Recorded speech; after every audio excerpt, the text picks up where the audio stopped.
Hello and welcome to the Negative Space Podcast, a podcast where we talk about the art, the mess, and the comedy behind being a full-time photographer. I'm your host, Amber Lynn, and I'm so excited that you're here. I'm so excited that I'm here and that we're here. So today's episode is going to be about my journey into photography, who I am, what this podcast is going to be about, my vision with it, and yeah, I'm really excited to get into this. So thank you so much for being here and listening or watching, whichever one you're doing here today. I will say that I filmed this already. I will admit. I filmed this last week before I announced that I was dropping a podcast, and then I watched it back. And I was like, no, I need to redo that. I was speed talking. I was in a rush. I don't know why, but I was rushing, like my life depended on it. And I was like, okay, I need to slow down.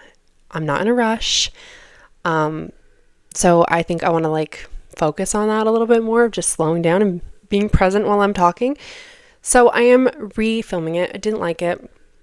I think that's part of the learning curve with this, is there's going to be a lot of bumps and trials and errors, which is okay. I figured that would be the case. But now that I'm filming this after releasing that I'm dropping a podcast, I just wanted to say thank you so much to everybody who has given me so much support and encouragement and excitement. I'm overwhelmed with how supportive everybody has been. I really thought that I would be on here talking to my nan and aunt and sister and cousin, because they definitely would chime in for me.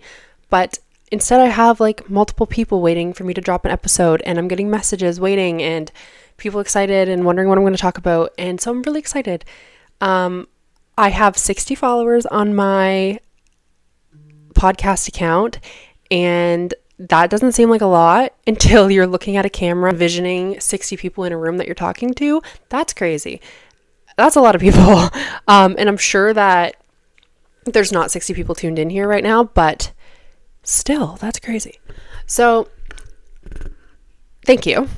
And I just wanted to say that really quickly. Thank you for the support and for being here today, for taking the time to listen to me yap. I am excited to share this space together and talk about all things photography. But first, I'm going to get into a little bit of who I am, my journey into photography, what brought me here today, why I started a podcast, who the heck gave her a mic, I don't know, but we're here. So yeah, my name is Amber. I am a mom of 2 boys. They are 7 and 2, Malcolm and Daxton. They're crazy. They keep me on my toes. They keep me busy. But they are the best thing ever. So that's a little bit about me. My journey into photography. When I was young, I feel like I can't remember a time that I didn't have a camera.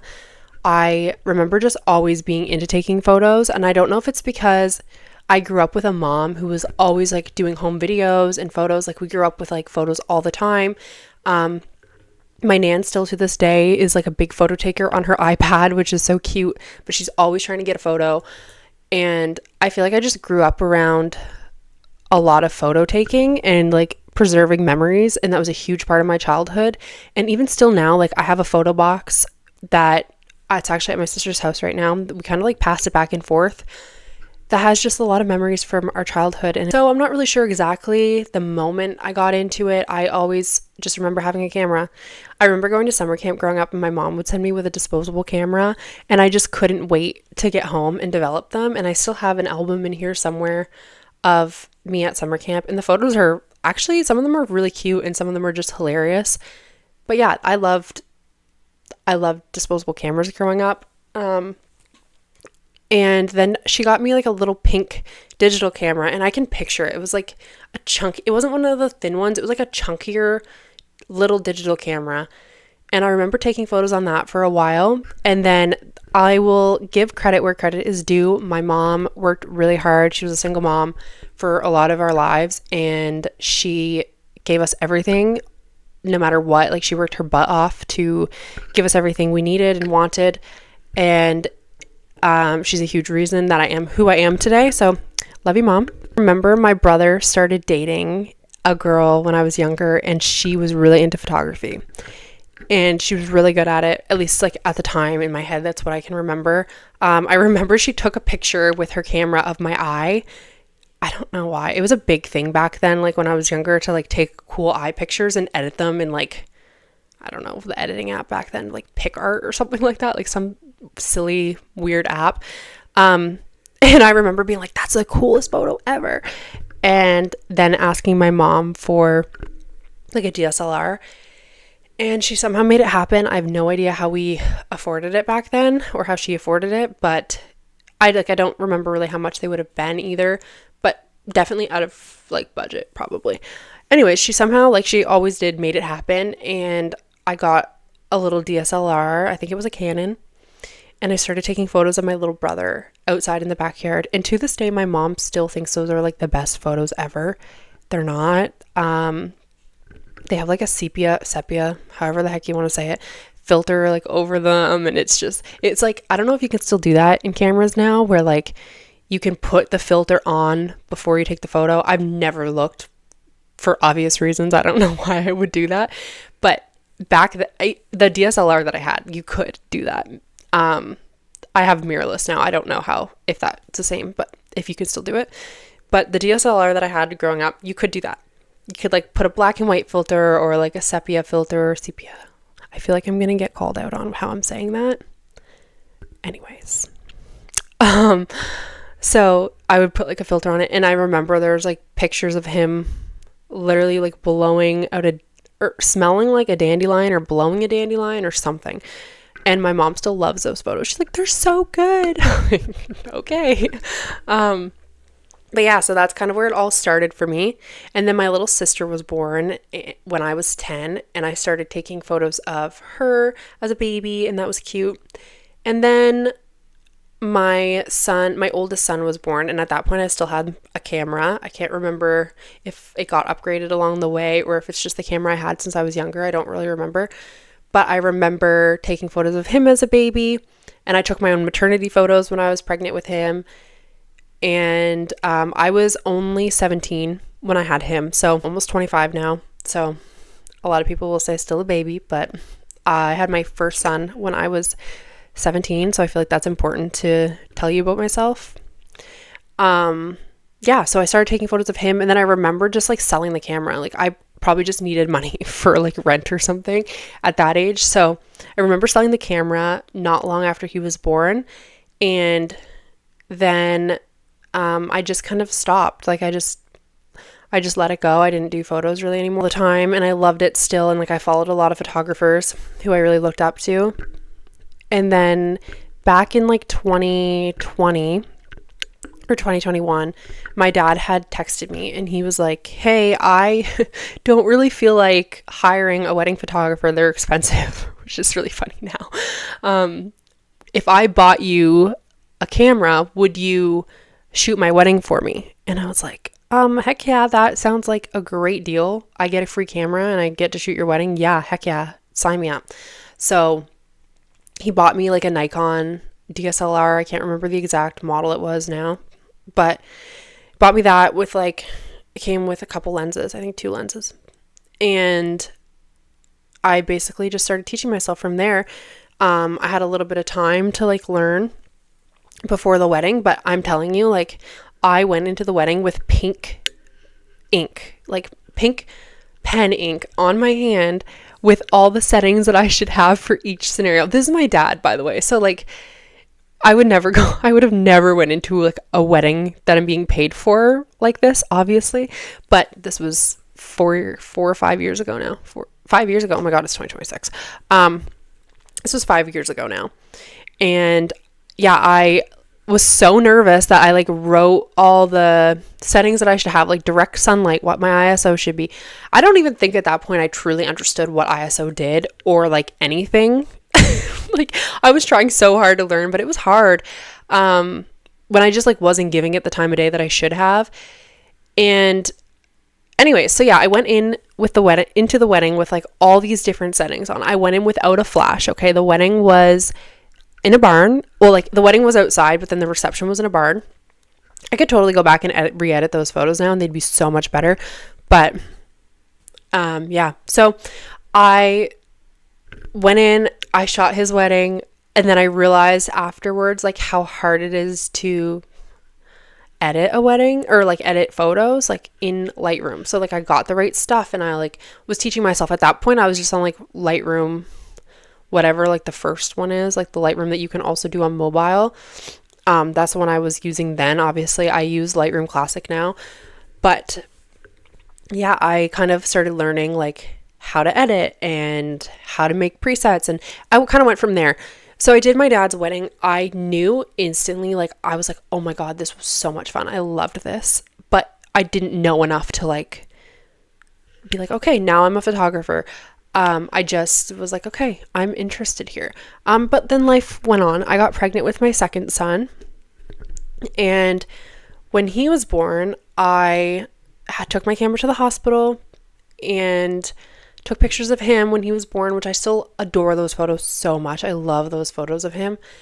And from there, I just kept taking photos of him, taking photos of the family. Like, we lived at that point 2.5 hours away from my hometown. So we didn't live here. So I kind of just found like peace taking photos at home of the kids. And yeah, it wasn't until 2022 or 2023 that I started like, okay, I really want to get into this now. I really learned my settings over the time of like taking photos of them at home. So I got to know my settings really well. Now I know my camera settings like the back of my hand. Like I don't even have to think about it. Obviously, I'm a wedding photographer. If I didn't know them like the back of my hand, I feel like it would be an issue, a really big issue. But yeah, so that's kind of how I got into it. And then I just decided, like, where I was living at the time, I was like, okay, I'm going to just start it. I started my business, and at the time I named my photography business Wild Heart Studio. And I just asked a couple people in the area, like, hey, can I take pictures of you and your kids? And I started out kind of with the family photography mindset, but I knew from day one that I wanted to be a wedding photographer. It was just what felt right. It's where like I was always heading, but it's obviously a big hesitation. Because you can redo family photos. You can't redo a wedding, which is definitely the most intimidating thing about being a wedding photographer is like, there's no redos. Like, that's it. You mess up, it's over, essentially. Not to scare anybody, but that's just a big thing. But I love that pressure. I love that feeling. I love all of it. Every single thing about being a wedding photographer, I love. But at the time, yeah, I would just started with family. Obviously, I wanted to get really good at my craft before starting to offer it to people getting married. So I started there, and I booked up way faster than I was ever expecting, and it was like weird. I was like, oh my God, I'm really doing this. And then I had a couple who booked their wedding with me, which they were my first wedding couple booked and paid for and everything like that. And that was a wedding that I will never forget. I loved it. They were such sweet ladies, such sweet girls. And yeah. So anyways, from there, I just kept booking weddings, and I did my first wedding completely free. So first, I should mention that I did a couple free sessions and then started doing paid sessions. But then I was like, okay, I really want to do weddings and engagements and couples. That's where I feel like my heart is at. So I saw a girl that got engaged, and I messaged her in my area, and I loved everything about her already. She's beautiful. She has like amazing style. Like, I just felt like my vision and hers would line up so well. So I sent her a message, and I was like, I see you just got engaged. Like, congratulations. I'm so happy for you. Can I take your engagement photos for free? I was like, you can do whatever you want with them. Like, I'm not going to charge you anything. If you want them done, I would just love to use them for my portfolio. And at this point, like, I already had a pretty big portfolio. I just knew what I wanted, basically. I just saw her get engaged, and I was like, I need to do photos of you. She's stunning. And anyway, so she's like, yeah, I would love that. And I did their engagement photos. And from that session alone that I did for free, I booked probably 5 weddings. I'm not joking you, 5 weddings from a free engagement session. And I remember like listening to videos of people saying like, you should never give away free sessions after you have a portfolio built and like blah, blah, blah. And I was like, I don't know, like, sure, maybe that worked for you, but giving away a free session worked really well for me. So some of their friends, like, or people who knew them, booked their wedding with me. And then from that wedding, I booked more weddings. And like, it just kept going back to that one. Like, people would mention when they booked me, like, I saw your photos of Kelsey and I want you. Like, and that was huge. That was meant so much. And obviously was like, what?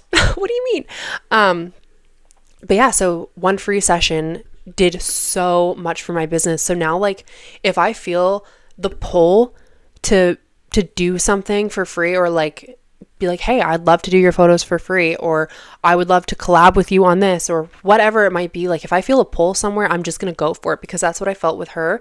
And it did so much for my business. So I have their wedding actually booked for, this was 2 years ago now, and I have their wedding booked, or 3. Oh my God, I don't even know. 2023 or 2024. I have their wedding booked for this year. So that's really exciting. That's Kelsey and Walker. I highly doubt that Kelsey's listening to this, but if she is, shout out to Kelsey, because she's so sweet. And I've done like a couple family photo sessions for them too now, and she just started a business, so I'm doing their photos for that. And it's just like the relationship, you know, of like, I gave them a free session. Sure. Did I lose out on money? Maybe. But like, what if I never did that and then I didn't get to have that client relationship with her? Like, she's sweet. Her family's sweet. I love taking photos of them.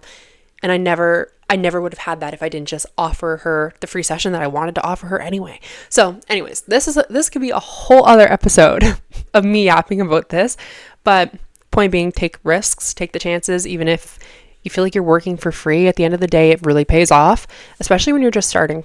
That wedding booked me a lot of weddings. And then from there, I did a wedding that I booked from them, like from their engagement session. I did Jake and Darren's wedding, and that's one wedding that's booked me so many weddings. Inquiry, and they'll literally send me a screenshot of one of the posts of their wedding and be like, this photo made me book you.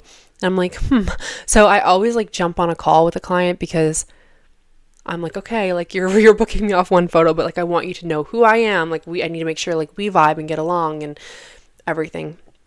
You kind of understand my process and things like that. Make sure we're on the same page before you just book me from one photo.